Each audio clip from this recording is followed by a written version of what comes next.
अस्सलामुअलैकुम वरहमतुल्लाहि वबरकातुहू। हमारे पड़ोस में एक डॉक्टर साहब थे जिन्होंने फ़िज़िक्स में पीएचडी कर रखी थी। पूरे इलाके में वाहिद पीएचडी शख्सियत थे। ज़्यादातर मुल्क से बाहर रहते थे और जब भी वापस आते तो बाई गांव में ज़रूर आते। इनके वालिद का इंतकाल हुआ तो इन्हें अचानक वापस आना पड़ा। नमाज जनाजा में मुल्क भर के लोगों ने शिरकत की। लोगों का एक बहुत बड़ा हजूम आया हुआ था। तकाओ जनाजा के बाद डॉक्टर साहब ज़मीन पर बैठे रो रहे थे। मैं इनके पास गया और तसल्ली दी, लेकिन इनकी सिसकियों में कमी ना आ सकी।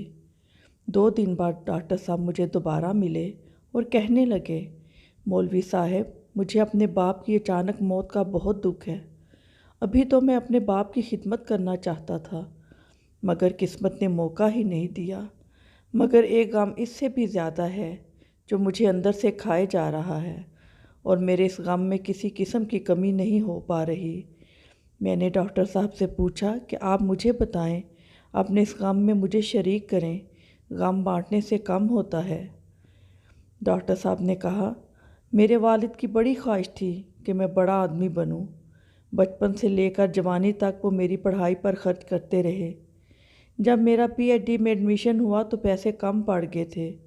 अब्बा जान ने अपना पसंदीदा घोड़ा बेचकर पैसों का बंदोबस्त किया।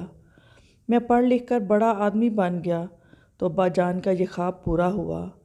आज मेरे वालिद का नमाज जनाजा था तो उम्मीद है कि सब ने नमाज़ पढ़ी होगी, मगर मैं चुपचाप पीछे खड़ा रहा। मेरे वालिद ने मुझे दुनियावी उलूम इतने सिखाए कि मैं पीएचडी डॉक्टर बन गया। मुझे दीन से इतना बाहिर रखा कि मेरे वालिद की मैयत मेरे सामने पड़ी थी, मगर मुझे नमाज जनाजा पढ़नी भी नहीं आ रही थी। मैं बस यूं ही खड़ा रहा।